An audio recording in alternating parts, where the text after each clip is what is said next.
Hero குடிகாரர் அப்படிங்கிறதுனால Pondicherry லொக்கேஷனாக original சரக்கு கிடைக்கும், கம்மியாகவும் கிடைக்கும்னு லொக்கேஷன் செலக்ட் பண்ணிட்டீங்களா? இல்லை அப்படிலாம் தெரியல சார். அப்படின்னு சொன்னீங்கன்னா கொஞ்சம் சுவாரஸ்யமாக இருக்கும்ல.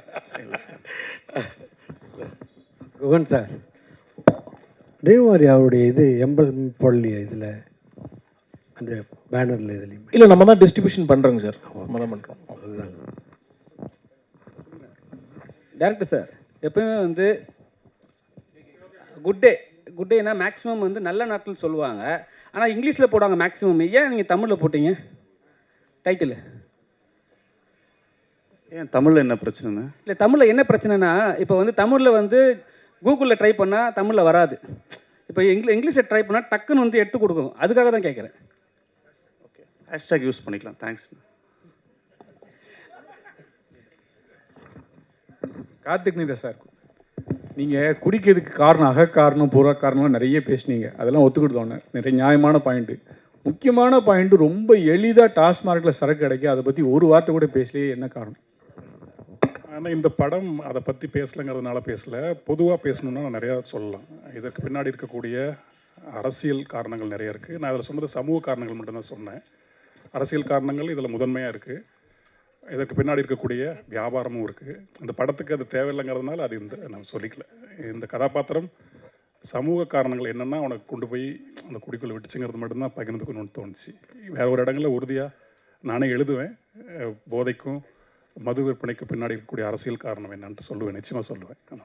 டேரக்டர் சார், படத்தில் ஒரு சீன் வச்சுருப்பீங்க, அவர் போயிட்டு யூரின் பாஸ் பண்ணுவார், ஆனால் அந்த இடத்துல நிறைய கட்சி கொடிகள் இருக்கும்.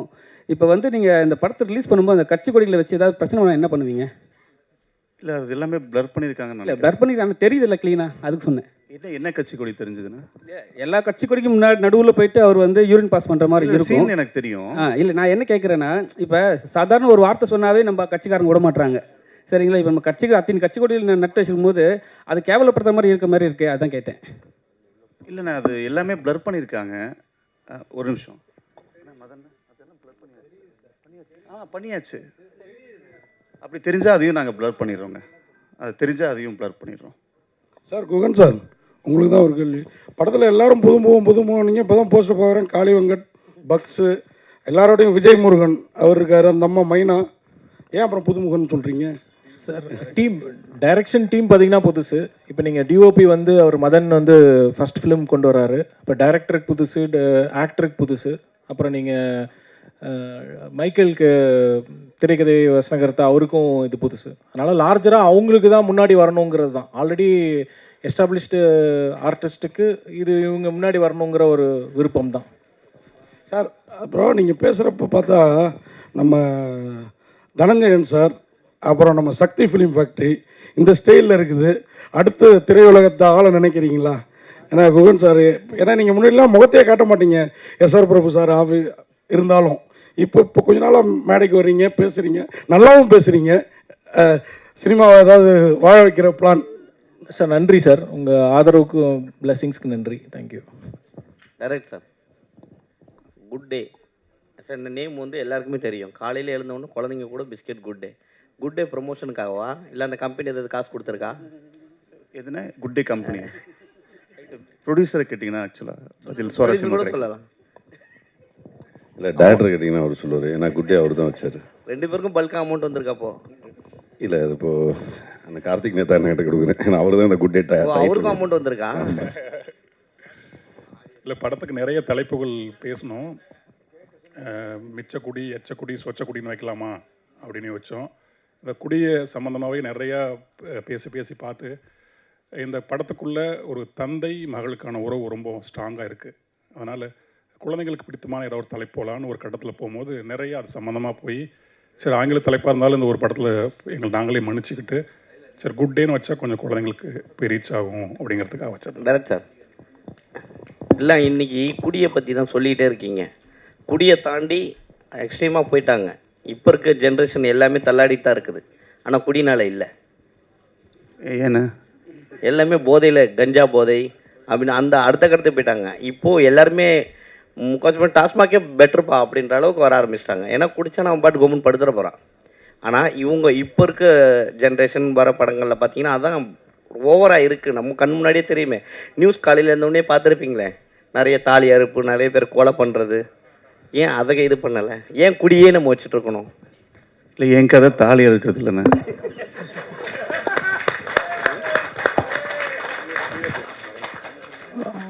சார் வணக்கம் சார். கதை ஸ்டோரி எழுதியிருக்கீங்களா சார்? சொல்லுங்கள் சார். ஒன்றும் இல்லை சார், மாதவன் சார் வந்து எவனோ ஒருவன் படம் நடிச்சிருப்பார். உங்களோட படமும் அது மாதிரி தான் இருக்குது. ஆனால் அவர் வந்து குடி இல்லாமல் சமுதாயத்தில் அவர் வந்து ஒரு ட்ரெயினில் ஓரமாக உட்கார முடியாமல் ஃபேமிலியில் வர பிரச்சனைகளை சந்திச்சுட்டு சொசைட்டியில் ஒரு கூல்ட்ரிங்க்ஸ்க்கு எக்ஸ்ட்ரா ஒரு 2 rupees வாங்குறது, அதனால் ரொம்ப மன உளைச்சலுக்கு ஆளாகி இந்த உலகமே எனக்கு தேவையில்லை அப்படிங்கிற மாதிரி ஒரு எக்ஸ்ட்ரீமுக்கு போவார். ஆனால் அவர் அதில் குடி பழக்கத்தை காமிச்சிருக்க மாட்டார். நீங்கள் இதை காமிக்கிறீங்க. அன்னைக்கே வந்து குடி இல்லாமல் வந்து சில விஷயங்கள் பண்ணுறாங்க, குடியை வச்சு தான் இதை காமிக்கணுமா அப்படின்னு எதாவது தோணுச்சு சார். சார் இப்போது குடியை வந்து இது இங்கே வந்து நம்ம நியாயப்படுத்தலை, இதில் குடியை நியாயப்படுத்தலை.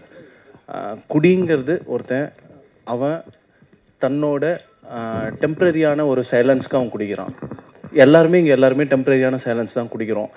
ஆனால் அந்த டெம்ப்ரரியான சைலன்ஸ் இவனுக்கு நடக்கலை. எல்லாருக்குமே குடின்னா ஒரு கருத்து இருக்கு இல்லையா? இதை நீங்கள் பார்த்தீங்கன்னா அதோட பாயிண்ட் ஆஃப் வியூ மேபி மாறலாம். அதுக்காக இந்த குடிங்கிற போர்ஷன் வந்து எங்களுக்கு தேவைப்பட்டது. மற்றபடி குடி எல்லா குடியும் இதில் சேர்க்க வேண்டாம். இது நீங்கள் பாருங்கள், இது ஒரு தனி குடியாக இருக்கும். கண்டிப்பாக நல்ல குடி தான் இது, பாருங்கள். So question to you, இங்கே to your right. கங்க்ராச்சுலேஷன்ஸ், வாழ்த்துக்கள். முதல்ல சின்ன படங்கள் வந்து இவ்வளோ தூரம் வந்ததே பெரிய விஷயம். அண்ட் வெற்றிகரமாக இந்த லெவலில் கொண்டு வந்திருக்கிறதுக்கும் பெரிய வாழ்த்துக்கள். Especially to Dream Warriors for backing them all the way through. Sir, நான் கேட்க வேண்டியது, இது கார்த்திக் நேதாவுடைய வாழ்க்கையால் இன்ஸ்பயர் பண்ணப்பட்ட கதையா, இல்லை the whole thing that happens வந்து is completely based on the ஸ்டோரியா? இல்லை சார், இது வந்து இவரோட இன்ஸ்பிரேஷன் தான். இவர் வாழ்க்கையில் நடந்த ஒரு 2 சம்பவங்கள். இவர் வந்து ஒரு டைம் போலீஸ், எனக்கு சரியாக தெரியல, நான் ஒரு அவுட்லைனாக நான் சொல்கிறேன். போலீஸ் இவர் தப்பு பண்ணிட்டாங்கன்னு சொல்லிட்டு கூப்பிட்டு போயிருக்காங்க. இங்கேயே உக்காரு, நான் வர வரைக்கும் அப்படின்ட்டுருக்காரு. அடுத்த டைம் வந்து பார்க்கும்போது இவர் கேப் எடுத்துகிட்டு ஓடிட்டார். தொப்பியை போட்டு உட்காந்து ஒயின் ஷாப்பில் உட்காந்து குடிச்சிட்டு இருந்திருக்கிறாரு. அது சொல்லும்போது நமக்கு எப்படி இருக்கும் அது? ஸோ அது வந்து எங்களை இன்ஸ்பயர் பண்ணிச்சு. அப்போது நாங்கள் ஃபீல் பண்ணும்போது எங்களுக்கு ஒரு எக்ஸைட்மெண்ட் இருந்தது. இவர் பார்க்கும்போதெல்லாம் லிட்ரலி பயம்தான் ஒரு மாதிரி. ஆனால் இவர்கிட்ட உட்காந்து பேசினோம்னா, நான் அப்படி பண்ணியிருக்கேன், எப்படி ஓப்பனாக அடிக்கிறாரு, எப்படி அடிக்கிறாருன்னு தெரில. நான்லாம் ரொம்ப நல்லவனாட்டு நடிப்பேன். நம்ம எல்லாருமே நடிப்போம், யாரும் இங்கே விதிவிலக்கு இல்லை. நான் இவர் ஓப்பன் ஸ்டேட்மெண்ட்டாக சொல்கிறாரு. அது நமக்கு ஒரு எக்ஸைட்மெண்ட் கொடுக்குது இல்லையா? இந்த எக்ஸைட்மெண்ட் முடிஞ்ச அளவுக்கு ஆடியன்ஸ்கிட்ட கொடுக்கலான்ட்டு. சிலது வந்து சொல்ல முடியாதுங்க, சிலது வந்து குடும்ப ஆடியன்ஸ் எல்லாம் வருவாங்க, அவங்க சொல்ல முடியாது. ஸோ இதை மையப்படுத்தி இவன் இப்படி இருக்கான்னா இவனோட பேக் ஸ்டோரி எப்படி இருக்கும், அதுக்கப்புறம் என்ன நடக்கும். அப்புறம் சினிமாக்கான சில இலக்கணங்கள் இருக்குது, அதை மக்கள் கொஞ்சம் பழகியிருக்காங்க. அது இப்போ தான் மாறிட்டு வருது. மாற்றமும் வேணும், அந்த டெம்ப்ளேட்டும் இருக்கணும், அது எங்கேஜாகவும் இருக்கணும் அப்படின்ட்டு இவருடைய அந்த ஒரு வரியை எடுத்து தான் நம்ம வந்து பல வரிகள் சேர்த்து இந்த கதையாக வந்திருக்கு. Sir, hero sir Prithviraj sir. சரி சார், உங்களுக்கு கேள்வி. ஒரு சீனில் வந்துட்டு சமந்தாவுக்கும் த்ரிஷாவுக்கும் முத்தம் கொடுக்குறீங்க. அவங்க கிட்ட பெர்மிஷன் கேட்டிங்களா, இல்லை இப்போ அவங்க வந்து எதிர்ப்பு தெரிவித்தால் அந்த காட்சியை நீக்கிடுவீங்களா? இல்லை சார், நான் 2 பேரையும் கல்யாணம் பண்ணிக்கலாம்னு ஆசைப்பட்டிருக்கேன் ஃபஸ்ட்டு. அந்த ஒரு சின்ன ஏக்கம் இருக்குது. பட் பர்மிஷன் கேட்கல சார். இதுக்கப்புறம் நேரில் எங்கேயாவது மீட் பண்ணுற இது கிடச்சதுன்னா பர்மிஷன் கேட்டுக்கிறேன்.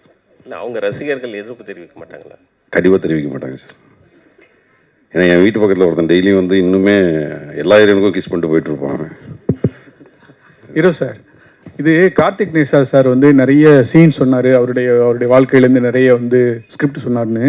பாடலாசிரியர் தவிர அவருக்கு வந்து கதாசிரியராக, திரைக்கதாசிரியராக பேமெண்ட் கொடுத்தீங்களா? அவர்கிட்ட வந்து என்ஓசிலாம் வாங்கினீங்களா? இல்லை பேர் வந்துருதா டைட்டில் கார்டில்? நல்ல பர்மிஷன், அவரே பேமெண்ட் கேட்கல, ஞாபகப்படுத்தி விட்டீங்க. பட் பரவாயில்ல. இந்த படத்தில் அடிஷ்னல் டைலாக்கும் அவர் பண்ணியிருக்காரு ஃபஸ்ட் டைமாக. அதை தாண்டி நண்பர், நல்ல மனிதர். எங்களுக்கு பேமெண்ட் வாங்கலன்றதுக்காக இதெல்லாம் சொல்ல. உண்மையாகவே கார்த்தி வந்து அவ்வளோ ஒரு இந்த படத்துக்கு நிறைய உழைச்சி கொடுத்துருக்காரு. ஸோ வேறு தமிழ்நாட்டில் நிறைய பேசுங்க. இல்லை, எனக்கு திடீர்னு ஒரு ஞாபகம் வந்துச்சு. மனைவி இப்போ தான் குறிஞ்செய்தி அனுப்பிச்சிருந்தாங்க. குட் டே வந்து என்னுடைய 100வது படம். ஆமாம், 170வது பாடல் அந்த மின்மினிய ராசாத்தி. ஆமாம், இந்த நேரத்தில் அதையும் பகிர்ந்துக்கணும்னு நினைக்கிறேன். அடித்த படம் குட் டே தான் இனிமேல். ஆமாம், ஓகே சார், வாழ்த்துக்கள் சார். இன்றைக்கி தமிழ்நாட்டில் இந்த குடியை பற்றி பேசியிருக்கீங்க. நிறைய இந்த குடிக்கிறாங்க, மது பிரியர்கள் சொல்லுவாங்க. அவங்களோட மெயின் பிரச்சனை வந்து இந்த பாட்டிலுக்கு 10 ரூபா வாங்குறது அப்படி தான். அந்த மாதிரி சீன் படத்தில் இடம் பெறுதா? இல்லை சார், அந்த மாதிரி சீன்ஸ்லாம் எதுவும் இல்லை சார்.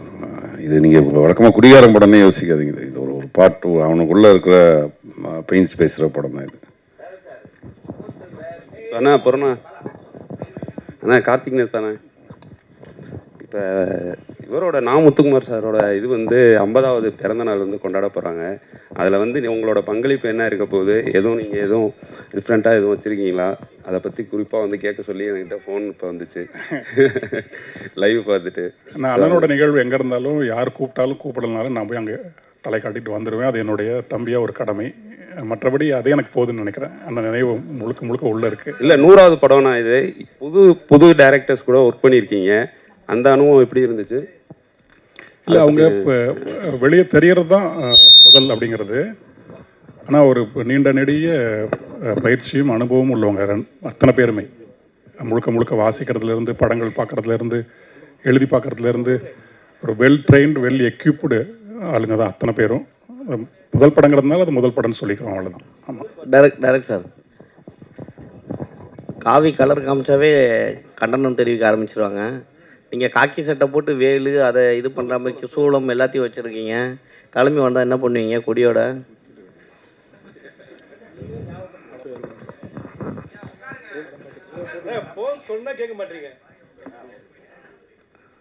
இல்லைண்ணா, நீங்கள் சொல்கிற பிரச்சனை எதுவும் இல்லைன்னு நினைக்கிறேன் படத்தில். சார், இந்த ஒரு கேள்வி முன்னாடி கேட்டார்ல, குட் டே இதுக்கப்புறம் ப்ரொமோஷன் உங்களோட வந்து ஸ்பான்சருக்கு வந்தாங்கன்னா ஏற்றுப்பீங்களா? இந்த பெரிய கம்பெனி அதுவும் இரியா கேப் சொல்லுங்க.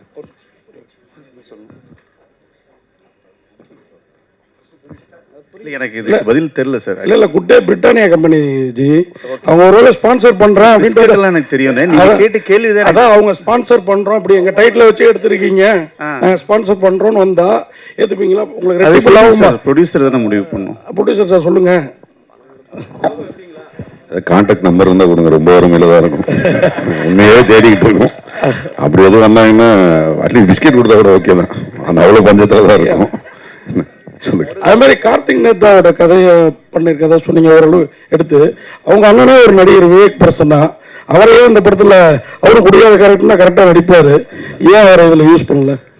இல்லை, என்ன நடிகை ஆக்குனது இயக்குனர் தான், அது அவர்கிட்ட தான் கேட்கணும் நீங்கள்.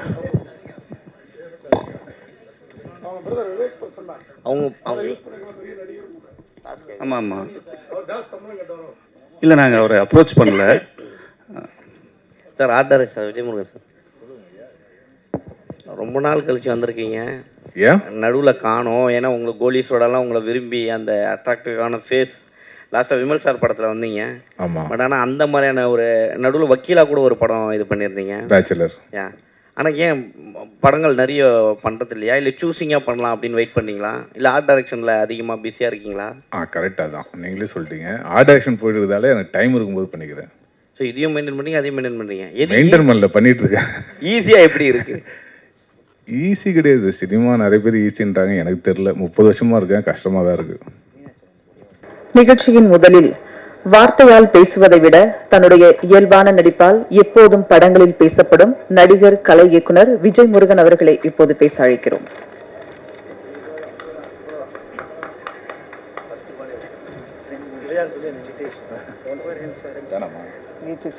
ட்ரெண்ட் மியூசிக் ஜிதேஷ் அவர்களை மேடைக்கு அழைக்கிறோம்.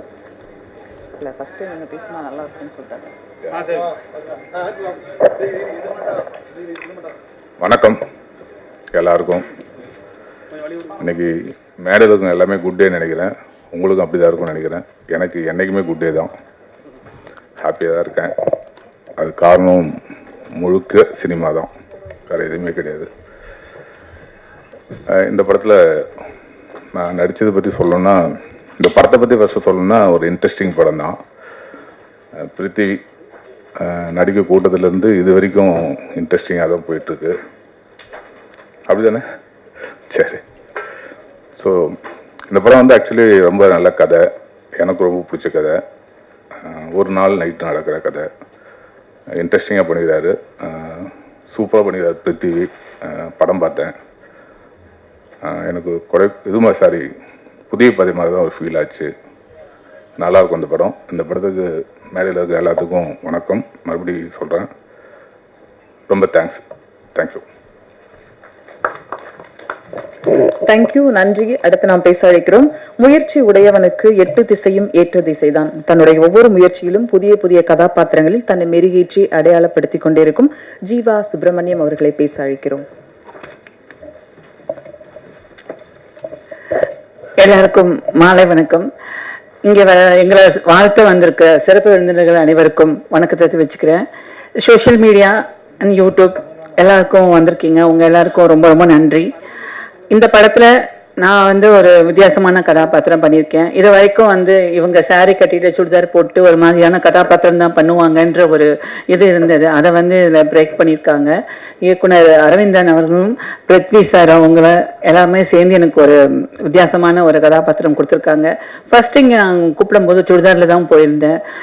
வேணான்னு சொல்லிடுவாங்களோ அப்படின்னு தான் ரொம்ப நான் நினச்சிட்டே இருந்தேன். அதுக்கப்புறம் சார் சொன்னாங்க சுடிதாரில் பார்க்கும்போது எப்படி இருக்குது, ஆனால் அவங்களுக்கு ஒரு காஸ்டியூம் வர வச்சு போட்டு பார்க்கலாம் அப்படின்னு சொல்லிட்டு காஸ்டியூம் வர வச்சு ஒரு ட்ரையல் மாதிரி ஒரு காஸ்டியூம் கொடுத்து எனக்கு அங்கே ஒரு நாள் ட்ரையல் கொடுத்தாங்க. அப்போ நம்ம பிருத்வி சாரும் அரவிந்தன் அவர்களும் அப்புறமா நம்ம மைக்கேல் இவங்க எல்லாருமே சேர்ந்து எனக்கு ஒரு நாள் ரிஹர்சல் கொடுத்தாங்க. ரொம்ப நல்லா இருந்தது.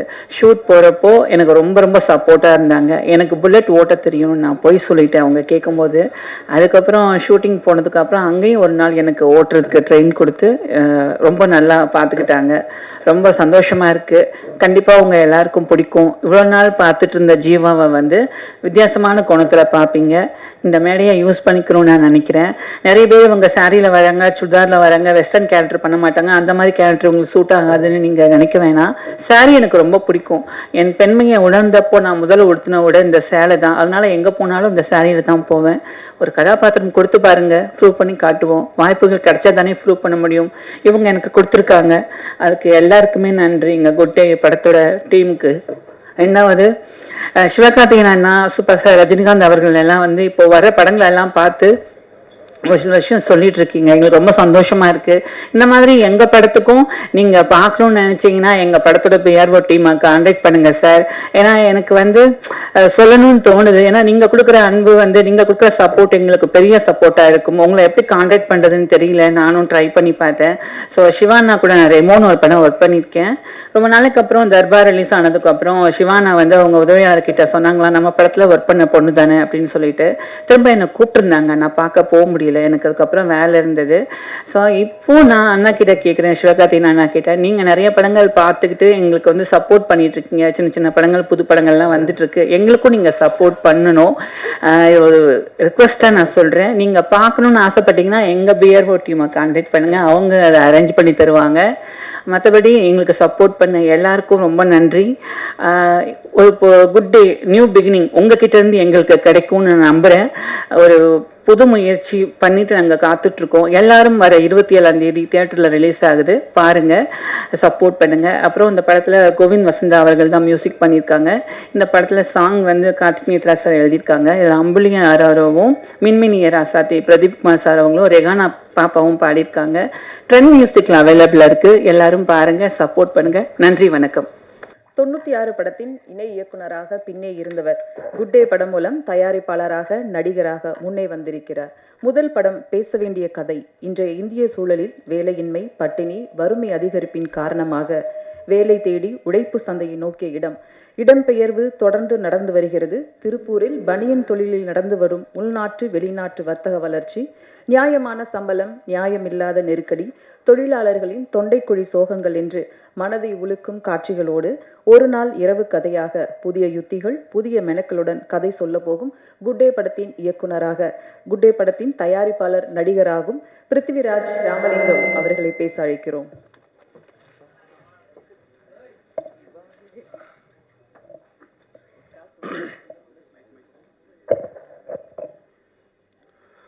வணக்கம். என் அப்பா அம்மாவுக்கு ரொம்ப நன்றி. பத்திரிகையாளர்கள், நண்பர்கள், அண்ணன் ராஜமுருகன், பாலாஜன், விஜயமுருகன் சார் எல்லாருக்குமே ஒரு பெரிய தேங்க்ஸ். எனக்கும் இதுதான் முதல் மேடை. ரொம்ப நர்வஸாக தான் இருக்குது. மைண்டில் இருக்குது அப்படியே ஒரு ஃப்ளோவாக பேசுகிறேன். எனக்கு ஒரு ஆர்டரெல்லாம் பேச தெரியாது. ஃபஸ்ட்டு இந்த படம் ஆரம்பித்ததே வந்து ஒரு நல்ல ஒரு இதாக இருந்தது. நானும் அரவிந்தும் 7 ஸ்க்ரீன்ஸில் ஒர்க் பண்ணிகிட்டு இருந்தோம். ஒரு நல்ல சம்பளம், ஒரு படம். திடீர்னு ஒரு நாள் இல்லை இந்த படம் நடக்கலை அப்படின்ட்டாங்க. கையில் ஒரு 1000 ரூபா இருந்தது. அந்த மாதம் சம்பளம் வருமா என்னன்னு தெரியாது. அந்த 1000 ரூபா வச்சுட்டு என்ன பண்ணலாம் அப்படின்னு பேசிட்டு இருந்தோம். அரவிந்த் வந்து படம் பண்ணலாம் ஏன்னாரு. இவன் ஏன்னா லூஸா, 1000 ரூபா தான் இருக்குது, அடுத்த மாதத்துக்கு ஏதாவது நல்ல டேரக்டர் எப்படியாவது இந்த ப்ரொஃபைல் வச்சு காமிச்சு சேர்ந்துருவோம் அப்படின்னும் போது சரி வழக்கம் போல் பேசிட்டு படுத்து தூங்கிட்டோம். காலையில் எழுந்திரிச்சு வழக்கம் போல் ஞாபகம் இருக்காது என்ன பேசணுன்னு.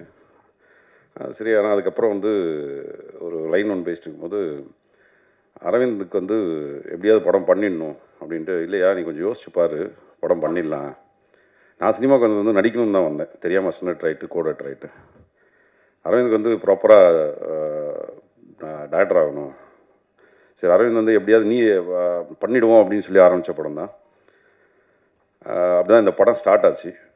கையில் காசுலாம் கிடையாது. ஒருத்தருடையே அப்படியே நானும் அரவிந்த் நல்லா பேசுவோம். போயிட்டு பேசி உட்காந்து ஒரு 2 லட்ச ரூபா ஃபஸ்ட்டு ஒருத்தர் ஏமாற்றி வாங்கினோம். அதுக்கப்புறம் அவர் எங்களை நம்பினார். அப்புறம் இவரை காமிச்சு இன்னொருத்தர்கிட்ட ஒரு 5 லட்ச ரூபா வாங்கினோம். அப்புறம் கொஞ்சம் கொஞ்சமாக எடுத்து அதை காமிச்சு பணம் இருக்குன்னு தான் பணம் வாங்கணும். அப்படி தான் இந்த படம் ரெடியாச்சு. ப்ரொடியூசர்னால் வழக்கமான பணம் எடுத்துகிட்டு வந்து நான் ப்ரொடியூஸ் பண்ணலை. கிட்டத்தட்ட ஏமாத்திரம் மீன்ஸ் படம் பண்ணணும் அப்படின்ற ஒரு இது. நிறைய நடிகர்கள் வந்து எங்கள் மேலே ஒரு சின்ன நம்பிக்கை இருந்து வந்து ஃப்ரீயாக நடித்து கொடுத்தாங்க. பக்ஷன்னு, விஜயமுருகன்னு, நிறைய பேர். ஜீவாக்கெலாம் என்ன பேமெண்ட் போச்சான்னு கூட எனக்கு தெரில. நிறைய பேர் ஹெல்ப் பண்ணாங்க. ஸோ இப்படி படம் பண்ணலாம் அப்படின்ட்டு ஆரம்பிச்சுட்டு வந்து எங்களுக்கே தெரில. சரி இப்போ ஸ்கிரிப்ட் உட்காந்து ஒரு லைன் பேசி ஸ்கிரிப்ட் பண்ணுவோம் அப்படின்ட்டு போய் உட்காந்து பேச ஆரம்பித்தோம். சரி குடிகாரனை பற்றி என்ன ஸ்கிரிப்ட் ஆச்சு, என்ன பண்ணலாம் அப்படின்னும் போது டக்குன்னு பேப்பர் எடுத்து பெஸ்ட்டு குடிகாரர்கள்லாம் எழுதினேன் யார் யார் இருக்காங்கன்னு. அதில் ஃபஸ்ட்டு வந்து அண்ணன் கார்த்திக் நேத்தா தான் என் நண்பன். அவர் பேர் தான் வந்துச்சு. சரி உடனே ஃபோனை போட்டோம் அங்கேருந்து, இப்படி ஒரு படம் பண்ணோம் அப்படின்ட்டு. அதை சொல்ல மாதிரி தான் அவர் சிலபஸ். அவர் நீங்கள் பார்த்த கார்த்திக் நேத்தா வேறு, நான் பார்த்த கார்த்திக் நேத்தா வேறு. பிரபா வைன் ஷாப்பில் வந்து ஃபஸ்ட் டைம் கார்த்திக் நேத்தா வந்து அவர் எனக்கு ஒரு அப்பப்போ ஒரு அறிவுரைலாம் சொல்லுவார். அவர் எதுக்கு குடிக்கிறோன்னா இந்த உலகத்தை யாரா காப்பாற்றணும், நம்ம தான் காப்பாற்றணும். அதனால் காலையில் ஒரு கட்டிங் போட்டால் தான் அடுத்தடுத்து அப்படியே டேக் ஆஃப் ஆகும் அப்படின்ட்டு. நான் வேறு மாதிரி கார்த்திக் நேத்தாவை பார்த்துருக்கேன். நான் பயந்த கார்த்திக் நேத்தாலாம் இருக்குது. சட்டையை கழட்டிட்டு ஹெல்மெட்டை வந்துடும் மாட்டு பஸ் ஏறிடுவார். எங்கே போகிறீங்கன்னு கேட்டால் இல்லை உலகத்தை காப்பாற்றணும், நிறைய ஒர்க் இருக்குது. இப்படி பல சம்பவங்கள் இருக்குது கார்த்திக் நேத்தாது. சரி உடனே கார்த்திக் ஃபோன் அடித்தோடனே சரி வழக்கம் போல் பண்ணிவிடுவோம் அப்படின்ட்டு ஒரு 2 மாதம் வாழ்க்கையில் நடந்த எல்லா விஷயங்களும் கிட்டத்தட்ட ஒரு 40-50 மணி நேரம் ஃபுட்டேஜே இருக்குது. அவர் பேசினார். அப்போயே கான்ஃபிடென்ட் ஆகிடுச்சு இந்த படம் கன்ஃபார்ம் ஹிட்டு. ஏன்னா அவ்வளோ விஷயங்கள் அவர் வாழ்க்கையில் பேசி அதை அதுக்கப்புறம் ஃபைன் டியூன் பண்ணி அதை ஒரு ஸ்க்ரீன் ப்ளே ஆர்டரில். அதே மாதிரி அரவிந்த் வந்து எப்பவுமே ஒன்று சொல்லுவார், நான் கண்டிப்பாக வந்து படம் பண்ணுவேன் பிருத்வி, ஒரு ஆர்ட் படமாக பண்ணிடவே கூடாது, என்னோடய படம் வந்து என்கேஜ் பண்ணணும், என்டர்டெயின் பண்ணணும். ஸோ அதை கரெக்டாக பண்ணியிருக்காரு. நான் ஒரு கமர்ஷியல் டைரக்டராக தான் வந்திருக்கேங்க அப்படின்னு சொல்லிட்டு அதை நான் அப்போ சரி ஏதோ ஒன்று பேசுகிறாப்புல ஓகே அப்படின்ட்டு. சரி இந்த படத்தில் நீ நடிச்சு ஃபர்ஸ்ட் ஆஃப் ஆல் அரவிந்த் நான் ஒரு பெரிய தேங்க் பண்ணணும். ஏன்னா ஏதோ ஒரு டேரக்டர்கிட்ட நம்ம கதாநாயகனாக தெரிஞ்சிருக்கோம்ல. ஸோ அதுக்கு வந்து எனக்கு நடிக்கிறதுக்கு ஹீரோ ஆக்குன அரவிந்துக்கு வந்து நான் காலத்துக்கும் வந்து நன்றி கடன் பட்டிருக்கேன். தேங்க்யூ அரவிந்த். சரி இப்போ நம்மளை ஓகே ஹீரோன்ட்டார், இந்த பணத்தை கொஞ்சம் ரெடி பண்ணிடலாம் அப்படின்ட்டு ரெடி பண்ண ஆரம்பிச்சது தான். ஆனால் அரவிந்த் வந்து திடீர்னு ஒரு நாள் ட்விஸ்ட் வச்சிட்டாரு, பிருத்வி எனக்கு ஒரு நாள் நடிச்சு காமிங்க, நீங்கள் நடிச்சு காமிச்சிங்கன்னா தான் இந்த படத்தில் ஹீரோ, இல்லைன்னா கிடையாதுங்க, அது ஃப்ரெண்ட்ஸாக இருந்தாலும் பரவாயில்ல. OMC கிரவுண்டு கூப்பிட்டு போயிட்டாப்புல. சரி அதுக்கு முந்தின நாள் வேறு நல்லா கவனிச்சிக்கிறார் அரவிந்த், காலைல ஏதாவது சொல்கிற போகிறான் வேணாம் அப்படின்ட்டு. அப்புறம் காலைல போய் ஒரு டெஸ்ட் வச்சாப்புல. ரொம்ப நேரம் உட்காந்து யோசிச்சுட்டு நடிச்சிருவ போல இருக்கியா, நடிச்சிரு அப்படின்னு தான் நான் நடிகன். நான் ஸோ நடிகன் ஆக்குனது வந்து அரவிந்த் தான். இப்படி தான் இந்த படம் டேக் ஆஃப் ஆச்சு. இதில் நான் பர்சனலாக வந்து இந்த படம் பல கஷ்டங்கள் தாண்டி வந்துச்சு. நான் நிறைய பேருக்கு தேங்க் பண்ணோம். அதில் ஃபஸ்ட்டு இந்த படம் உருவானதுக்கு மிகப்பெரிய ஒரு காரணம் வந்து டிஐஜி ரவி சார், கோஸ்ட் கார்டோட டிஐஜியாக இருக்கார். அவர் எங்களுக்கு ஒரு மிகப்பெரிய சப்போர்ட். தீபக் ராஜு அவரும் எங்களுக்கு மிகப்பெரிய சப்போர்ட். அதை தாண்டி நிறைய நண்பர்கள், இவங்க எல்லாத்துனால தான் இந்த நிறைய பேர் மறந்துருப்பேன், ஃப்ளோவில் வரல.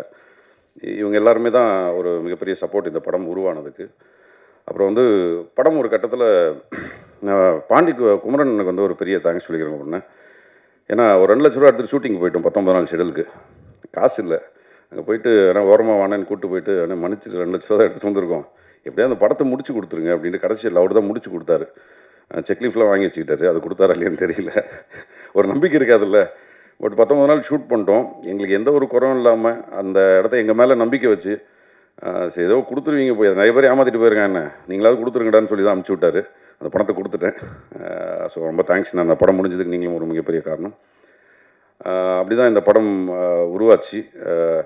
ஒரு கட்டத்தில் பாண்டிச்சேரியில் ஷூட்டிங் நிறுத்திட்டாங்க, யூனியன் பேட்டா எல்லாம் போகல அப்படின்னு சொல்லிட்டு. ஒரு 10 மணி 11 மணி இருக்கும். அந்த டைமில் படம் என்னடா அது ரொம்ப ரொம்ப ஃப்ரஸ்ட்ரேஷனாக அழுகலாம் வந்துருச்சு, படம் நிறுத்திட்டாங்களே அப்படின்ட்டு. நிறுத்திட்டாங்க மீன்ஸ் பேட்டா கொடுக்கல. அப்போது லைட்மேன் மயில் அண்ணன், ஒரு நம்ம மேனேஜர் விஜயகுமார் அண்ணன், சேகர், இவங்க எல்லாருமே பேசி இல்லை இது நடக்கும் அப்படின்னு சொல்லி எல்லாருமே அன்றைக்கி ஷூட்டிங் வந்தாங்க. அதுக்கப்புறமா வந்து தான் நான் பேட்டா கொடுத்தேன். அன்றைக்கி அவங்க எங்கேயாவது யூனியனில் இருக்கவங்க இந்த படத்தை நிறுத்தியிருந்தாங்கன்னா இந்த டீம் இங்கே உட்காந்துருக்காது. ஸோ அவங்களுக்கு நான் வந்து ஒரு பெரிய தேங்க்ஸ் சொல்லிக்கிறேன். யூனியன் ஆட்கள் அன்றைக்கி எங்கள் டீம் மேலே வச்ச நம்பிக்கை ஒரு மிக முக்கியமான விஷயம். ஸோ இப்படி அந்த படத்தை எடுத்து முடிச்சிட்டோம். இது தாண்டி ஒருத்தர் ரொம்ப அவருக்கு நான் ஒரு பெரிய தேங்க்ஸ் சொல்லணும்னு நினைக்கிறது வந்து கோவிந்தசன் தான். இந்த சம்பளம் அதெல்லாம் எதுவுமே பேசல.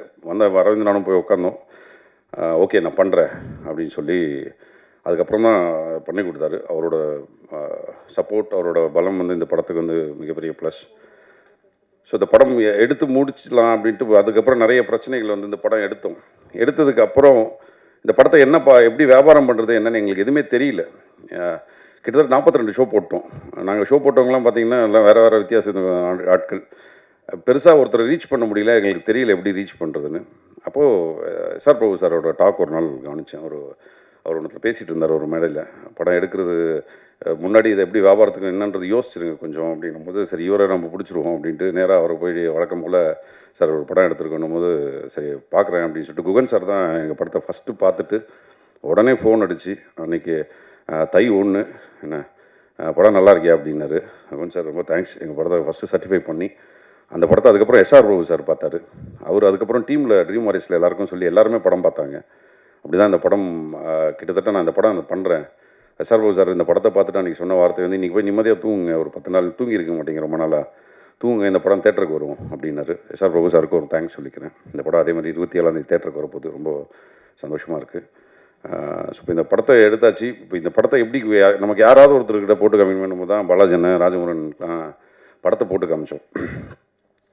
பாலாஜன் ஆகட்டும் ராஜமோகன் ஆகட்டும் ஒரு நம்பிக்கை கொடுத்தாங்க. ஃபஸ்ட்டு பாலாஜன் வந்து அவரோட ஒரு நைட்டு ஒரு 12 மணிக்கு இந்த படத்தை பார்த்துட்டு சொன்னார், பற்றி எதை பற்றியும் பயப்படாத, நடுவில் கொஞ்சம் பக்கத்துக்கான எடுத்து போய் இப்படி தான் நின்றேன், கண்டிப்பாக இந்த படம் ஸ்க்ரீனுக்கு வந்துடும், பிகாஸ் ஒரு நல்ல படம் எடுத்திருக்கீங்க, அது கண்டிப்பாக உன்னை ரெவென்யூவாகவே காப்பாற்றிடும் அந்த படம் அப்படின்னும் போது மனசுக்கு ஃபஸ்ட் டைம் ஒரு தைரியம் வந்துச்சு, ஓகே வந்துடுவோம் அப்படின்ட்டு. ராஜமுருகனை படம் பார்த்துட்டு வந்து எனக்கு பெரிய அறிமுகம் கிடையாது ராஜமுருகனை. அவர் சொன்ன ஒரே வார்த்தை, இந்த படத்துக்கு நான் என்ன பண்ணணும்னு சொல்லு, என்னால் முடிஞ்சது நான் பண்ணுறேன் அப்படின்னு சொல்லிட்டு இன்றைக்கு வரைக்கும் அவரை போட்டு ரொம்ப டார்ச்சர் பண்ணிட்டோம். டெய்லியும் காலைனா எடுத்து ஒரு ஃபோன் அடிச்சிடுவோம், ஆனால் ஏதாவது ஒரு உதவி பண்ணுங்கன்னு. அப்படி எல்லா உதவிகளும் பண்ணி இன்றைக்கி வந்து உட்காந்து இந்த படத்தை வெளியே வந்துடணுன்றது அவ்வளோ இன்ட்ரெஸ்ட் எடுத்து இந்த பண்ண 2 பேருக்குமே ரொம்ப தேங்க்ஸ்ண்ணே. வேறு யாரை ட்ரெண்ட் மியூசிக் ஜிதேஷ் சின்ன படங்களை வந்து உள்ளே விடுறதில்ல, மியூசிக்கல் கம்பெனிக்குள்ளே படம் எடுத்துருக்கேன்னா அப்படியே அமைச்சிட்றாங்க. அப்படி இருக்கும்போது ட்ரெண்ட் மியூசிக் ஜிதேஷ் வந்து அறிமுகமாகி படம் பார்த்து அப்போ ரொம்ப பிடிச்சி போய் தெரில நீங்கள் நம்ப மாட்டீங்களா, சின்ன படத்துக்கு வந்து ஒரு நல்ல மியூசிக்கல் அமௌண்ட் வந்து எங்களுக்கு பே பண்ணியிருக்காங்க அமௌண்ட் செல்வமில். அது வந்து ஜிதேஷ் மூலிமா தான் நடந்துச்சு. அது தேங்க்யூ ஜிதேஷ். அப்புறம் தெரில பதட்டத்தில் வேறு யார் மதனண்ணே, லவ் யூ மம்மண்ணே. ஏன்னா மதனண்ணனோட உழைப்பு வந்து பார்ப்பீங்க கண்டிப்பாக, ஒரு முக்கியமான கேமராமேனாக இருப்பார் ஃப்யூச்சரில். அவரோட உழைப்பு டே நைட்டாக எந்த ஒரு இதுவும் எதிர்பார்க்காம, அவர் வந்து பூ வெயிலோட எடிட்டர் பேசிக்கலாக. இந்த படம் கேமராமேனாக ஃபஸ்ட் பண்ணியிருக்காரு. ஸோ கேமராமேனும் அவர் தான், எடிட்டர் அவர் தான், டிஏ அவர் தான் பண்ணியிருக்காரு. ரொம்ப அவரோட சப்போர்ட் வந்து எங்களுக்கு அப்படி இருந்துச்சு. எங்களோட direction team particularly Rasathi Prabhakaran, Madan, Anthony, இப்படி எங்கள் டீம் அவங்களோட உழைப்பு எல்லாருமே வந்து ஒரு ரூபா சம்பளம் இல்லைன்னா கூட அந்த படம் முடிக்கணுமேனு உழைச்சி கொடுத்தது வந்து இந்த படம் நல்லா வந்திருக்கிறதுக்கு ஒரு ரிசல்ட். சில பேர்களை மறந்துருப்பேன், பட் எல்லாரோட இதுவும் வந்து படம் ஒரு கட்டத்தில் நின்றதுக்கப்புறம் அதை தூக்கிட்டு வந்தது வந்து ஃப்ரெண்ட்ஸ் அண்ட் டெக்னீஷியன்ஸ் தான். அவங்களுக்கு ஒரு பெரிய தேங்க் பண்ணணும்னு நினைக்கிறேன். ஸோ இதான் மனசில் இருந்தது, அதான் பேசி முடிக்கணும். Thank you so much. படம் எல்லாருமே தேட்டரில் பாருங்கள், கண்டிப்பாக என்ஜாய் பண்ணுவீங்க, நல்லாயிருக்கும். நன்றி, வணக்கம். Thank you sir. அடுத்ததாக நாம் பேச அழைக்கிறோம். KGF 2 காந்தாரா தண்டேல் மெட்ராஸ் மேட்னி என்று தரம் பார்த்து தமிழ் சினிமாவில் தேர்ந்தெடுத்த கதையை வெளியிடும் நிறுவனம், சிறு படங்களுக்கு பெரும் நம்பிக்கை தரும் நிறுவனமாக ட்ரீம் வாரியர் குகன் அவர்களை பேச அழைக்கிறோம். CEO.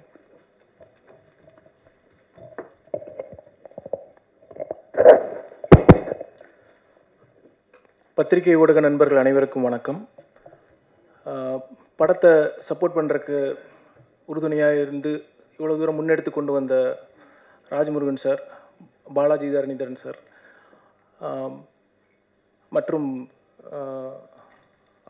அது இல்லாமல் ஆஃப்லைன்லேயும் நிறைய உதவியர்கள் சப்போர்ட் பண்ணிகிட்ருக்காங்க. அவங்க எல்லாத்துக்கும் முதற்கல் வணக்கம். நியூமாங் பிக்சர்ஸ் தயாரிப்பில் வெளிவந்திருக்கும் படம் குட் டே. இதில் புதியவர்களோட கூட்டு முயற்சியில் இந்த படம் வந்திருக்கு. புதியவர்கள்னால் 96 பிரேம் சாரோட கிளாஸ்லேருந்து வந்தவங்க. டைரக்டர் அரவிந்துக்கு இது டெபியூ ஃபிலிம், அவருக்கு என்னுடைய வாழ்த்துக்கள். படத்தில் தயாரிப்பாளராகவும் ஆக்டராகவும் வந்திருக்கிற பிருத்திவிராஜ் ராமலிங்கம் அவர்களுக்கு என்னுடைய வாழ்த்துக்கள். அவரை தாண்டி கதை திரைக்கதை வந்து மைக்கேல் பூர்ணா பண்ணியிருக்காரு, அவருக்கு என்னுடைய வாழ்த்துக்கள் தெரிவிச்சுக்கிறேன். இதில் நடித்த அத்தனை கலைஞர்கள், அதாவது இப்போது நீங்கள் டிஓபி அண்ட் எடிட் பார்த்தீங்கன்னா டெக்னீஷியனாகவும் அவரோட மதன் குணதேவோட சப்போர்ட், அவருக்கு என்னுடைய வாழ்த்துக்கள். இந்த படத்துக்கு மிகப்பெரிய யானை பலம்னு சொல்லுவாங்களே, அந்த மாதிரியான ஒரு பலம் தான் மியூசிக்கும் லிரிசிஸ்ட்டும். கோவிந்த் வசந்தாவாக இருக்கட்டும், இது கார்த்திக் நேதா சாராக இருக்கட்டும், இது அவங்களுடைய ஒரு பெரிய பங்களிப்பு ரொம்ப முக்கியம். ஏன்னா புதியவர்களுக்கு வந்து இன்றைக்கி இந்த மாதிரியான ஒரு சப்போர்ட்டோட கதைக்களத்தோடு வரப்போ அதனோட ஒரு விநியோகிஸ்தமாக பார்த்தாலும் ஒரு பெரிய ஒரு இடத்துக்கு கொண்டு போகிறதுக்கு வழிவகுக்கும். இது ரொம்ப முக்கியம். அவங்களோட பங்களிப்புக்கு என்னோடய மனமார்ந்த வாழ்த்துக்கள், நன்றிகளும். அதை தாண்டி இந்த படம் குட் நைட் குட் டே வந்து எதை நோக்கி போகுது அப்படின்னா கதைக்களம். இதில் நடித்த கொஞ்சம் பதட்டமாக இருக்குது. ஏன்னா புதியவர்களுக்கு வந்து நம்மளுடைய சப்போர்ட் ரொம்ப முக்கியம், அவங்கள கரெக்டாக கொண்டு போகணும் அப்படிங்கிறதுல ரொம்ப ரொம்ப முக்கியம். இந்த டீமுக்கு வந்து அந்த பதட்டம் தான் எனக்கு இருக்குது. எத்தனையோ மேடைகள் பார்த்துருக்கோம், இருந்தாலும் இந்த மேடை ரொம்ப முக்கியம். அதனால் திரும்பியும் அதை நினைவு கூறுகிற வேண்டிய சொன்ன. இதில் நடித்த விஜய் முருகன் சாராக இருக்கட்டும், போஸ் வெங்கட் சாராக இருக்கட்டும், ஜீவாவாக இருக்கட்டும், பக் சாராக இருக்கட்டும், இதில் உறுதுணையாக இருந்த அத்தனை கலைஞர்களுக்கும் ஒரு துறை நன்றி தெரிவித்துக் கொள்கிறோம். குட் டே இந்த படம் வந்து ரெண்டு முக்கியமான விஷயத்த சொல்ல வருது. ஒரு முக்கியமான விஷயம் என்னென்னா, இந்த திரைப்படத்தின் கதைக்களம் பார்த்திங்கன்னா திருப்பூரில் நடக்கிற கதைக்களம். அந்த லொக்கேஷன் ஜாகிரபிக்கலாக பார்த்திங்கன்னா நம்ம தென் மாவட்டத்திலேருந்து நிறைய பேர் வந்து ஊர் விட்டு வந்து அங்கே வந்து பிழைப்பு தேடி பஞ்சம் பிழைக்க வந்த ஒரு ஊர் தான் திருப்பூர் வந்து டாலர் சிட்டின்னு சொல்லுவாங்க. ஏன்னா அதில் இருக்கிற வணிகம் அவ்வளோ பெரியது, அதில் கிடைக்கிற ஆப்பர்ச்சுனிட்டி அவ்வளோ பெரியது. அங்கே வந்து வேலைக்கு வர்றவங்களுக்கு உண்டான எதிர்பார்ப்புகள் என்னென்னா, அட்லீஸ்ட் நம்ம வாழ்க்கை தரத்தை ஒரு தடவை நம்ம மேலே ஏற்றிக்க முடியாதா அப்படிங்கிற ஒரு நம்பிக்கையில் வர்ற ஊர் தான் திருப்பூர். அந்த மாதிரி திருப்பூரில் வர்றாங்கன்னா அவங்களுக்கு பல காரணங்கள் இருக்கும், பல சுச்சுவேஷன்கள் இருக்கும். எந்த மாதிரியான மன அழுத்தத்தை கொடுக்கும் அப்படின்னா, அவங்க ஊரை விட்டு வருவாங்க, அவங்க உற்றார் உறவினர், பெற்றோர், சகோதரர் சகோதரிகள், நண்பர்கள் அனைவரையும் விட்டு வந்து அந்த ஊருக்கு வந்து ஒர்க்குக்காக வருவாங்க. திருப்பூரில் நான் படிச்சிருக்கேன். என்னோடய வாழ்க்கையும் இளம் வயது வாழ்க்கை திருப்பூரில் இருந்துங்காட்டிக்கு அதனோட ரொம்ப க்ளோஸாக பார்க்குறேன். அங்கே நிறைய பேர் வருவாங்க. கிட்டத்தட்ட 6 லட்சம் மக்கள் தமிழ்நாட்டுக்குள்ளேயே 6 லட்சம் மக்கள் குடிபெயர்ந்து திருப்பூருக்கு வந்திருப்பாங்க மினிமம். இவ்வளோ பேர்த்துக்கு வந்து அந்த மன அழுத்தத்தில் இருக்கிறவங்களுக்கு வந்து பல விஷயங்கள் கோத்ரூவாகும். அந்த மன அழுத்தத்தில் என்னென்னா, சிலர் ஃபேமிலி விட்டு வர்றப்போ அவங்க ஃபேமிலி ஊரில் இருப்பாங்க, அவங்கள விட்டு பிரிஞ்சு வந்திருப்பாங்க.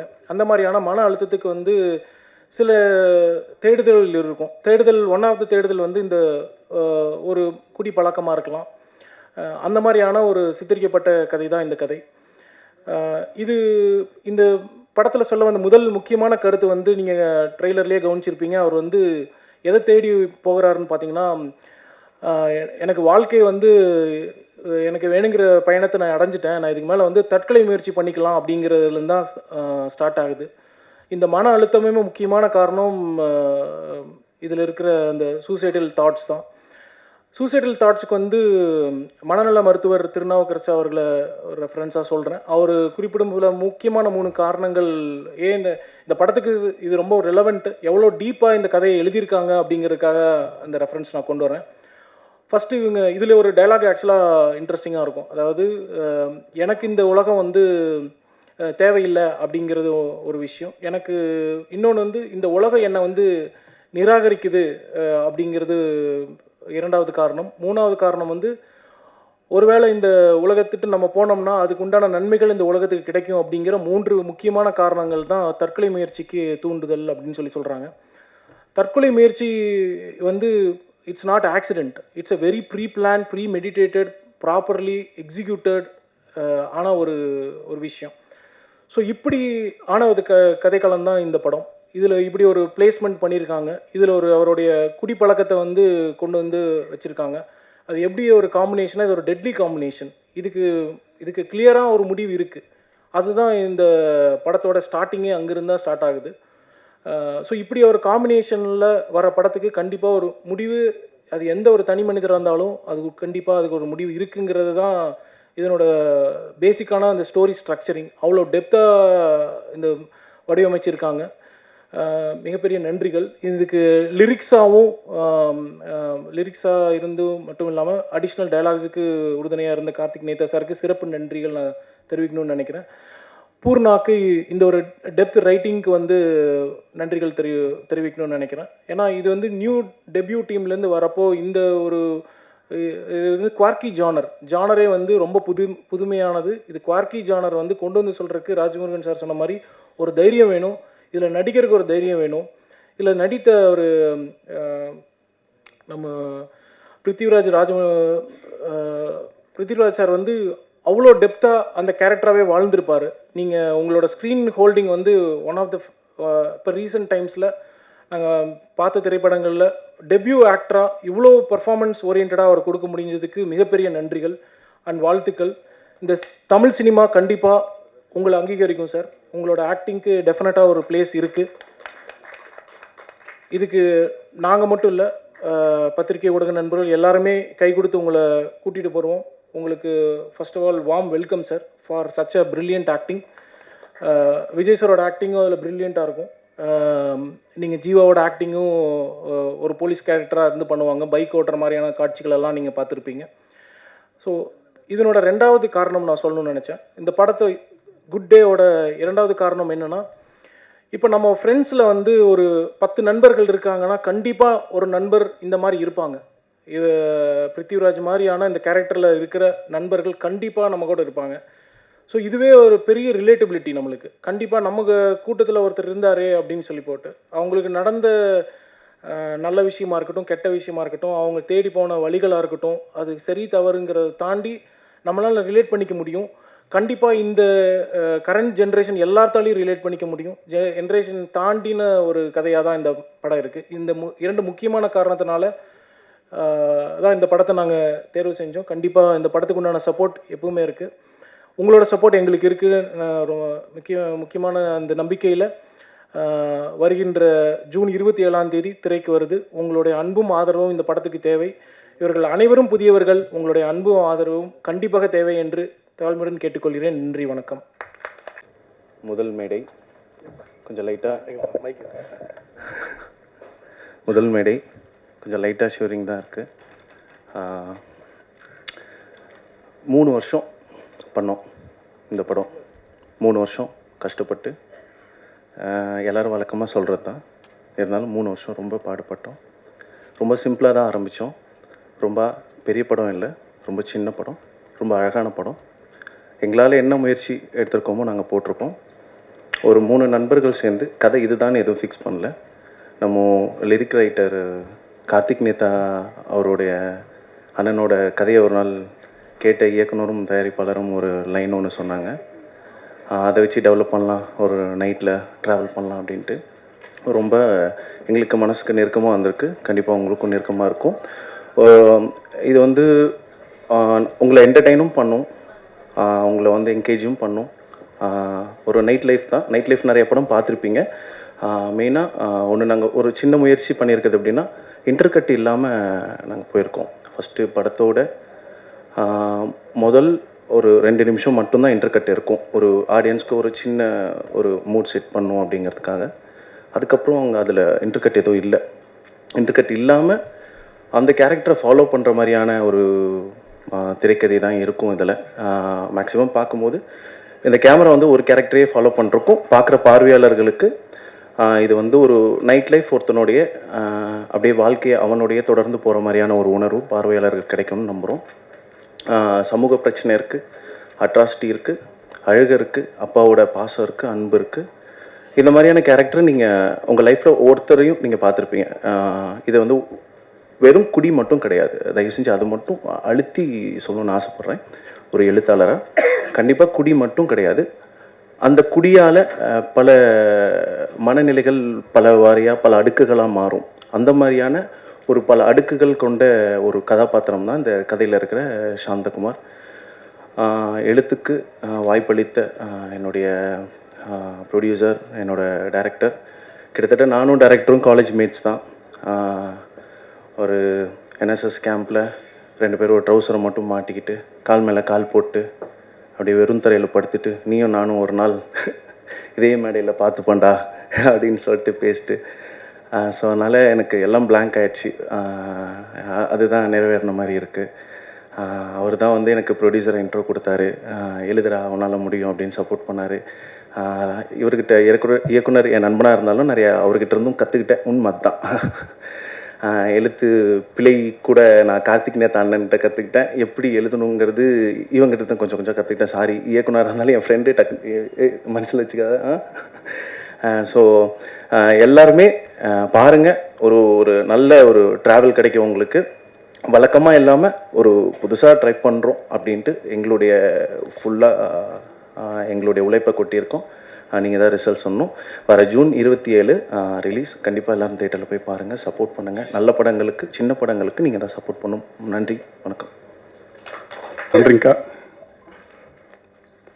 அதான் என்னோட வாழ்க்கையில் நடந்த சில அப்படின்னு சொல்லிட்டாங்க, அதனால் நான் சொல்லாமல் வேணாமா அப்படின்ட்டே இருந்தேன்.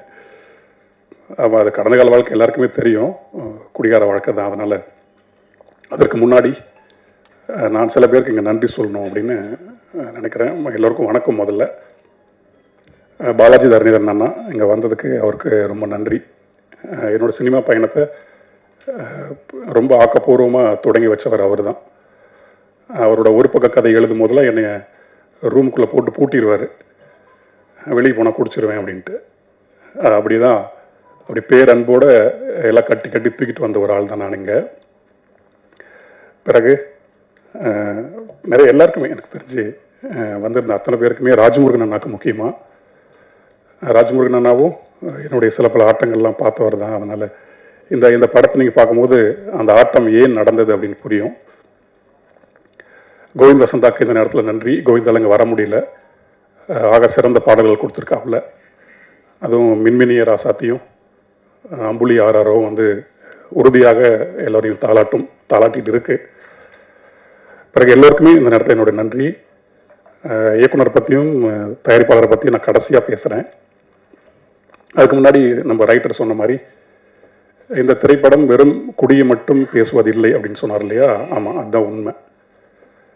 முன்ன எப்போ நான் வாசித்த ஒரு கட்டுரை, ஒரு உளவியல் கட்டுரை, அது வந்து வளர்ந்த நாடுகள் அப்படி அதை பற்றி சொல்லும் போது வளர்ந்த நாடுகளினுடைய உளவியல் எப்படி இருக்குது அப்படின்னு அந்த கட்டுரை சொல்லுது. வளர்ந்த நாடுகளினுடைய உளவியல் வந்து ஸ்கூசோபெனிக் சொசைட்டியாக இருக்குது அப்படின்னு சொல்லுது அந்த கட்டுரை. ஸ்கீசோபெனிக் சொசைட்டின்னா ஒரு மனப்பிறழ்வுக்கு ஆளான சமூகமாக வளர்ந்த நாடுகள்லாம் இருக்குது. வளரும் நாடுகள் எல்லாமே ஒரு கில்ட் மேனிக் சொசைட்டியாக இருக்குது அப்படின்னு அந்த கட்டுரை வந்து ஆணித்தரமாக ரொம்ப ஆழமாக சொல்லி அதை விளக்குது. இந்த கில்ட் மேனிக் சொசைட்டி அப்படிங்கிறது வந்து ஒரு பக்கம் குற்ற உணர்வும் இருக்கும், இன்னொரு பக்கம் அச்சமும் இருக்கும். இது ரெண்டும் பின்னி பிணைந்த ஒரு சமூகமாக வளர்ந்து வரும் சமூகங்கள்லாம் இருக்குது அப்படின்ற அந்த ஆய்வு சொல்லுது. இந்தியா மாதிரி நம்ம தமிழ்நாடு மாதிரி ஆன இந்த வளர்ந்து வந்து கொண்டு இருக்கின்ற சமூகமும் அதே மாதிரி ஒரு கில்ட் மேனியாக் சொசைட்டி தான். இப்படியான கில்ட் மேனியாக் சொசைட்டிக்குள்ள ஒருவன் எப்படி குடிகாரனாக மாறுறான் அப்படின்னு ஒன்று இருக்கு இல்லையா, அதற்கு நிறைய காரணங்கள் உண்டு, நிறைய காரணிகள் உண்டு. அப்படி ஒரு காரணத்தில் போய் வீழ்ந்தவன் தான் நானும். ஒரு 20 வருடம் போதைக்குள்ளேயே உழன்று மயக்கத்திலேயே எல்லாத்தையும் செஞ்சு அப்படி இருந்தவன் தான். அந்த கட்டுரையை வாசிக்கும் போது எனக்கு அவ்வளோ வியப்பாக இருந்தது. நமக்கும் இந்த மாதிரி நோய் தான் இருந்திருக்கு போல அப்படின்ட்டு. அப்படி இந்த குடிக்கான சமூக காரணிகள் நிறைய இருக்குது. முதல்ல சமூக கட்டமைப்பு ஒரு காரணமாக இருக்குது ஒருவன் குடிகாரனாக மாறுறதுக்கு. அதன் பிறகு இந்த பொருளாதார ஏக்கம்னு ஒன்று சொல்லுவோம். பொருளாதார ஏற்றத்தாழ்வுகள் இருக்கு இல்லையா, ஒரு பக்கம் பணம் போயிட்டே இருக்குது, ஒரு பக்கம் பணம் இல்லை, ஆனால் அதே உழைப்பு தான் போடப்படுது. ஆனால் வரலங்கும் போது கிடைக்கக்கூடிய அந்த ஏக்கம், அந்த ஏக்கத்தை வெளிப்படுத்த முடியாமல் செயல்படுத்த முடியாமல் இருக்கக்கூடிய அந்த ஆற்றாமை, அந்த இயலாமை, இது எல்லாமே டபால்னு தள்ளி கொண்டு போய் போதை பக்கம் விட்டுரும். இந்த பொருளாதார ஏக்கம் ஒன்று. பிறகு நாம் வாழக்கூடிய இந்த சமூகத்திற்குள்ள, இந்த நவீன சமூகத்துக்குள்ள அந்நியமாக நம்ம ஆயிடணும்.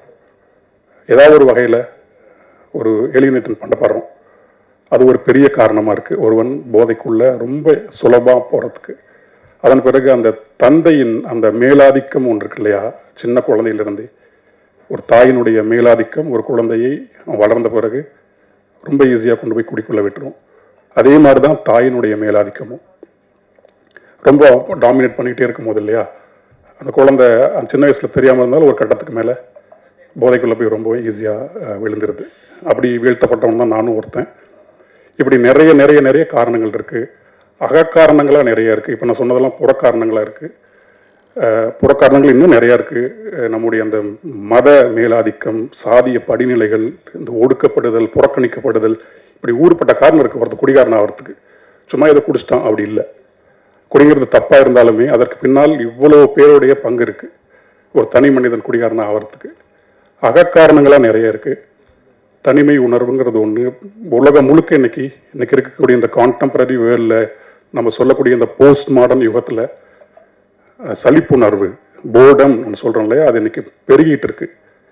இன்னைக்கு எல்லாருமே நம்ம போதை நோக்கி ஓடிட்டு இருக்கிறதுக்கு மிகப்பெரிய காரணம் இந்த சலிப்புணர்வை எதிர்கொள்ள முடியாமல் இருக்கிறது தான். அப்படிங்கிறது இன்னைக்கு ஆய்வுகள்லாம் சொல்லும் போது காலகாலமாக இதுதான் இருந்துகிட்டு இருக்கு போல. இப்படி ஏதோ ஒரு காரணம் இருந்தால் ஒருத்தர் குடிக்குள்ளே தள்ளிக்கிட்டே இருக்கு. இது ஒன்று. அதே மாதிரியான தனிமை உணர்வு ஒன்று.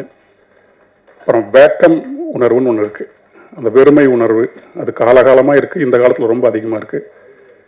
அன்னோன் வேக்கம்னு சொல்லுவாங்க. அதை ஏன் அப்படி திடீர்னு ஒருத்தர் குடிக்க போயிடுவான், நல்லா தான் இருப்பான், திடீர்னு போதைக்குள்ளே போயிடுவான். ஏன்னு காரணம் கேட்டால் அவனுக்கும் தெரியாது.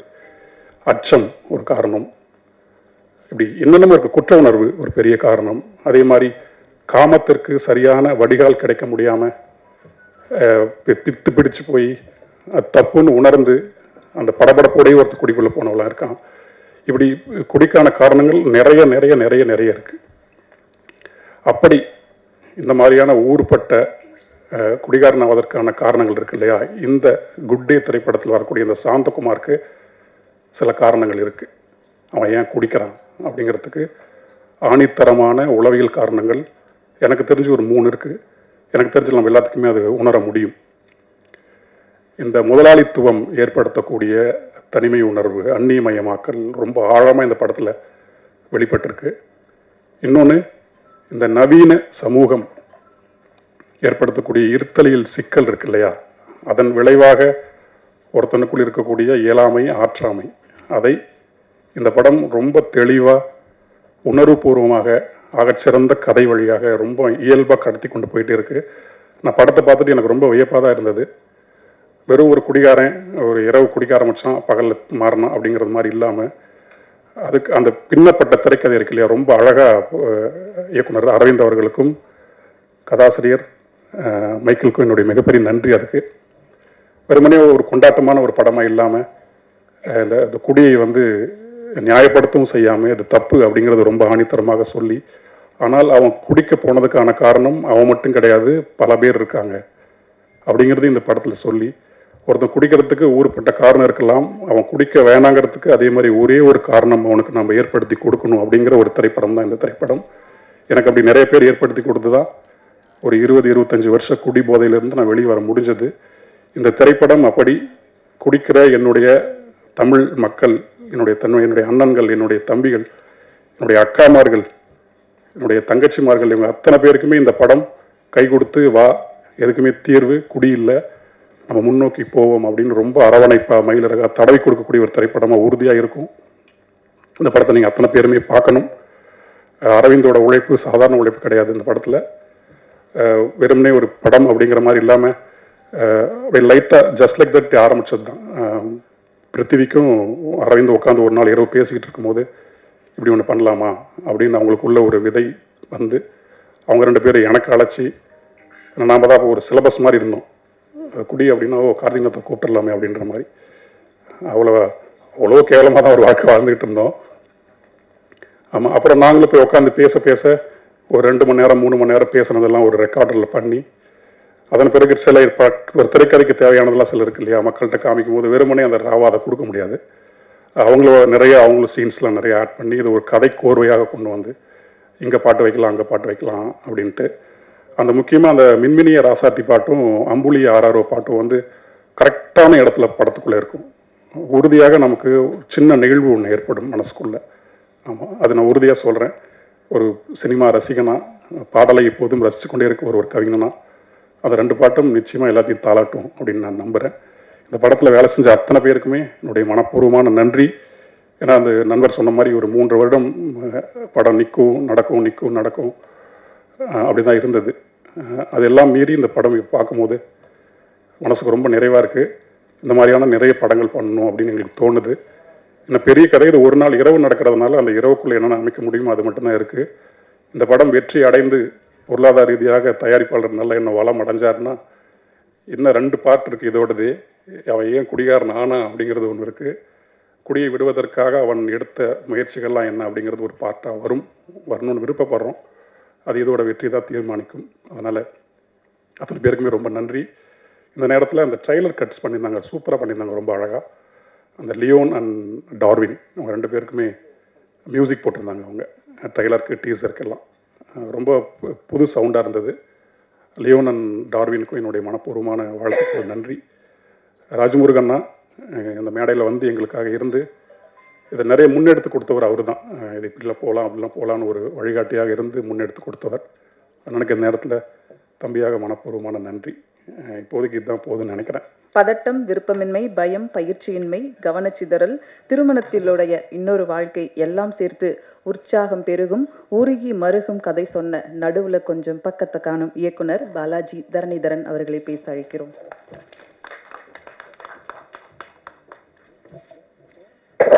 எல்லாருக்கும் வணக்கம். குட் டே டீமுக்கு என்னோடய வாழ்த்துக்கள். நான் படம் பார்த்துட்டேன். நான் ஆக்சுவலி நான் சொல்லணும்னு நினச்சதை கார்த்திக் நேத்தா ரொம்ப அருமையாக சொல்லிட்டார். அது இந்த படம் வந்து போதையை க்ளோரிஃபை பண்ணுற படம் கிடையாது. ஏன்னா அந்த போதையில் இருக்கிறவனோட பெயின், அவனை சார்ந்தும் அவன் கூட இருக்கிறவங்கள அனுபவிக்கிற பெயின், அதை சொல்கிற படம் இது.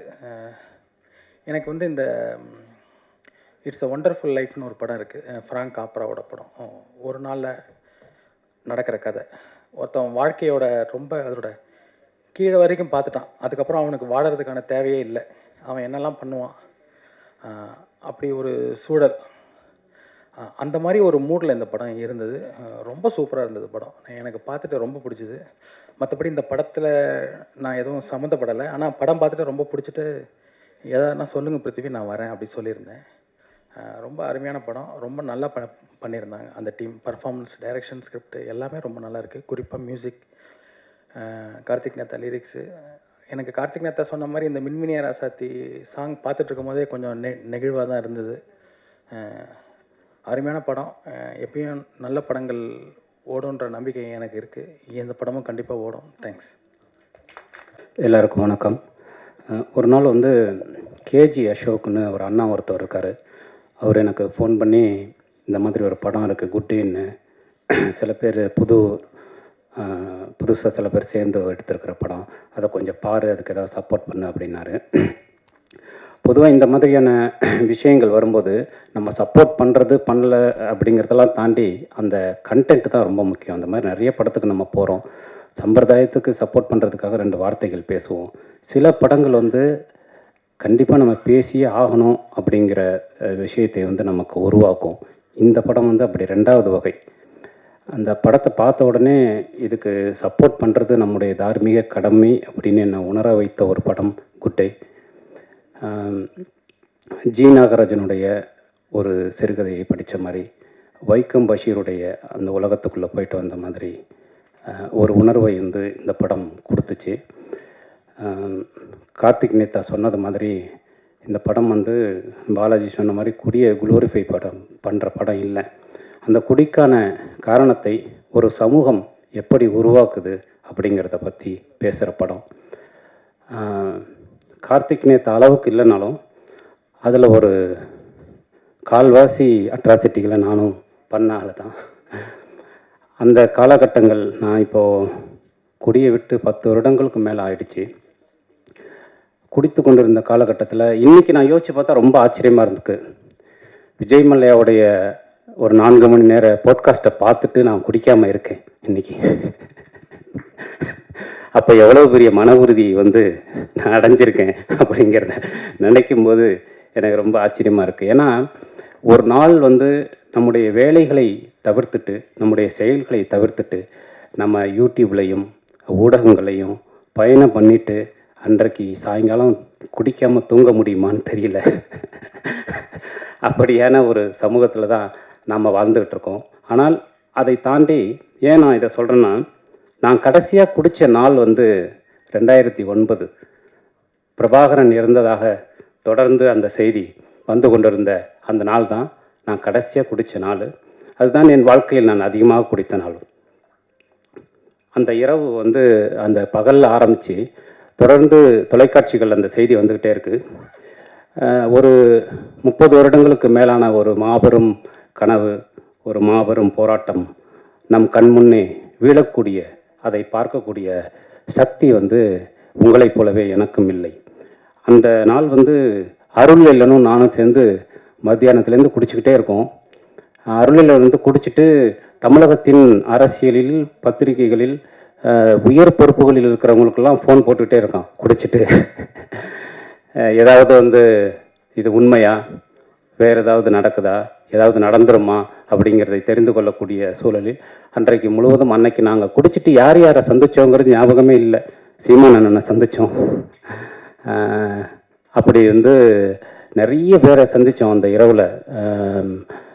வைகோ அவர்களுக்கு பேசணும், அப்படி நிறைய பேருக்கு வந்து பேசி அந்த இரவு முழுவதும் வந்து அந்த மறுநாள் விடிந்த பிறகு நான் அடைந்த மாபெரும் ஒரு குற்ற உணர்ச்சியின் பொருட்டாக நான் குடியை விட்டுவிட்டேன். அன்றிலிருந்து இன்று வரை நான் வந்து குடியை தொடுவதில்லை. ஏன்னா குடி வந்து நமக்கு மீண்டும் மீண்டும் குற்றுணர்ச்சியை மட்டுமே கொடுத்து கொண்டிருக்கிறது. இந்த சமூகத்தை பற்றி நம்ம வந்து கவலைப்படலாம், இந்த சமூகம் நமக்கு கொடுக்க அழுத்தத்தை பற்றி பேசலாம். ஆனால் சீர்திருத்தம் செய்வதற்கு செயல் மட்டும்தான் முக்கியம் அப்படிங்கிறது. அது எளிய செயலாக இருக்கலாம், வலிய செயலாக இருக்கலாம். அதுக்கு வந்து சைஸ் பெருசே இல்லை. சினிமாக்களையும் நான் அதை தான் தொடர்ந்து சொல்லிகிட்டே இருக்கேன். சின்ன படம் பெரிய படங்கிறது இல்லை, அது ஏற்படுத்தக்கூடிய தாக்கம் தான் முக்கியம். ஒரே ஒரு இதயத்தை ஒரு சினிமா மாற்றினால் அதுதான் பெரிய சினிமா அப்படின்னு நான் தொடர்ந்து சொல்லிக்கிட்டே இருக்கேன். அந்த மாதிரி நாம் செய்யக்கூடிய செயல்கள் தான், அது சிறியதாக இருந்தாலும் பெரியதாக இருந்தாலும், இந்த சமூகத்தை மாற்றுவதற்கான குறைந்தபட்ச அல்லது சக மனிதர்களை அன்பு செலுத்துவதற்கான குறைந்தபட்ச விஷயத்தை நாம் செய்ய வேண்டும். அதுதான் முக்கியம். குடி அல்ல என்பதை உணர்ந்த தருணத்திலிருந்து நான் குடியை விட்டுட்டேன். இந்த படமும் அதைத்தான் பேசுது. இந்த படத்தை பார்த்து முடிக்கும் போது அந்த எண்ணம் நமக்குள் உருவாக்குறது. அதனால வந்து உண்மையிலேயே ஒரு சிறந்த படத்தை பார்த்த விஷயத்தை வந்து இந்த படம் கொடுத்தது. நிச்சயமாக உங்களுக்கும் பிடிக்கும். நான் வந்து மலையாள சினிமாக்கெல்லாம் பார்க்கும்போது, குறிப்பாக சமீபத்தில் கூட இந்த அடிகோஸ் அமிகோஸ்ன்னு சுராஜ் வெங்கமூடு நடித்த படத்தை எல்லாம் பார்க்கும்போது இந்த மாதிரியான படங்கள் வந்து ஏன் தமிழ் சினிமாவில் வர்றதில்லைன்னு யோசிச்சிருக்கேன். அதுக்கு முக்கியமான காரணமாக எனக்கு தோன்றது என்னென்னா, புதுசாக வர்ற படைப்பாளிகள்கிட்ட ஒரு இன்னோசென்ஸ் இருக்கும், ஒரு அறியாமை இருக்கும், ஒரு ஃபார்மேட்டை உடைக்கக்கூடிய ஒரு தன்மை இருக்கும். அதை எல்லாருமா சேர்ந்து கெடுத்துருவோம் அவங்க மேலே போடுற ப்ரெஷரில். அதனால தான் நிறைய சினிமாக்கள் வந்து அதோடைய ஒரிஜினலில் வர்றதில்லை அப்படின்னு நான் நினைக்கிறேன். இந்த படம் வந்து அப்படி இல்லாமல் ஒரு ஒரிஜினலான ஃபார்மேட்டில் வந்திருக்கு. அது வந்து ரொம்ப நல்லா இருக்குது. அது ரொம்ப அழகான ஒரு படமாக வந்திருக்கு. அப்புறம் நான் அந்த படம் பார்த்துட்டு ரொம்ப நல்லா இருக்கு படம், எனக்கு ரொம்ப பிடிச்சிருக்கு, அதனால நான் இந்த படத்தை பற்றி பேசுகிறேன், இந்த படத்துக்கு நான் சப்போர்ட் பண்ணுறேன்னு சொல்லும்போது பிருத்திவிராஜும் மைக்கில் வந்து தொடர்ந்து என்னை சந்திச்சுட்டே இருந்தாங்க. அந்த குரூவை பார்க்கும்போதே அரவிந்தன் டைரக்டர் அரவிந்தன் அந்த குரூவை பார்க்கும்போதே சில பேரை பார்க்கும்போது நமக்கு தெரியும் இவங்களுக்கு ஏதாவது நல்லது நடந்துடணுங்கிற தவிப்பை வந்து நமக்கு அவங்க உருவாக்குவாங்க. அந்த மாதிரியான ஒரு குரூ இவங்க கிட்டத்தட்ட 2-3 வருடங்களாக பாடுபட்டு இப்படியான ஒரு படத்தை உருவாக்கியிருக்காங்க. அதனால் நிச்சயமாக இந்த மாதிரியான படங்களுக்கு ஆதரவு அளிப்பது என்பது நம்முடைய கடமைன்னு நான் நினைக்கிறேன், ஊடகங்களுக்கான கடமைன்னு நான் நினைக்கிறேன். அதனால் இந்த படத்தை வந்து நிச்சயமாக உங்கள் படமாக எடுத்து கொண்டாடுங்கள் அப்படின்னு நான் கேட்டுக்கிறேன். கார்த்திக் நேத்தா வந்து நான் ரொம்ப வருஷமாக ஃபாலோ பண்ணிகிட்டு இருக்கக்கூடிய ஒரு நண்பன். அவருடைய வளர்ச்சிங்கிறது இன்றைக்கி ரொம்ப முக்கியமான ஒரு விஷயமா பார்க்குறேன். அவ்வளவு அழகான பொயட்டிக் சென்ஸ் உள்ள ஒரு மனிதர். நான் முத்துக்குமார் அண்ணனுக்கு அப்புறம் அந்த இடத்த வந்து ஒரு அந்த இடத்தை தொடக்கூடிய ஒரு மனிதனாக கார்த்திக் நேத்தாவை பார்க்குறேன். அவருடைய லைஃபோடைய ஒரு பீஸ் தான் இந்த படம். அதனால் இந்த படத்தில் பங்கெடுத்த அத்தனை பேரும், இதன் படத்தில் நடித்த எல்லோருக்கும், இந்த படத்தில் பங்கு கொண்ட தொழில்நுட்ப கலைஞர்கள் எல்லாருக்கும், சார்லாம் சூப்பராக நடிச்சிருந்தார் ஜெயமுருகன் சார்லாம், அப்படி எல்லோருக்கும், ஜீவா தோழர் எல்லாருக்கும் வந்து ரொம்ப அற்புதமான ஒரு விஷயத்து. கோவிந்த சந்தாவோட மியூசிக்கு ரொம்ப சிறப்பாக இருந்தது. அவர் இந்த படத்துடைய ஆன்மான்னே சொல்லலாம், அவருடைய இசையை, அந்த பாடலை. இந்த படம் வந்து நிச்சயமாக உங்களுக்கு ஒரு பெரிய தாக்கத்தை ஏற்படுத்தும். இந்த படம் சம்மந்தப்பட்ட அத்தனை பேருக்கும், இந்த படத்திற்கு சப்போர்ட் கொடுக்குற ட்ரீம் வாரியர்ஸ் அவர்களுக்கு, ஏன்னா அவங்க கை வைக்கிற ஒரு படம் வந்து என்றைக்குமே ஒரு சிறந்த படமாக இருக்கும். அது எல்லாம் சேர்ந்து இது மிகச்சிறந்த ஒரு வெற்றி படமாக அமைவதற்கு என்னுடைய வாழ்த்துக்களும் அன்பும். நன்றி.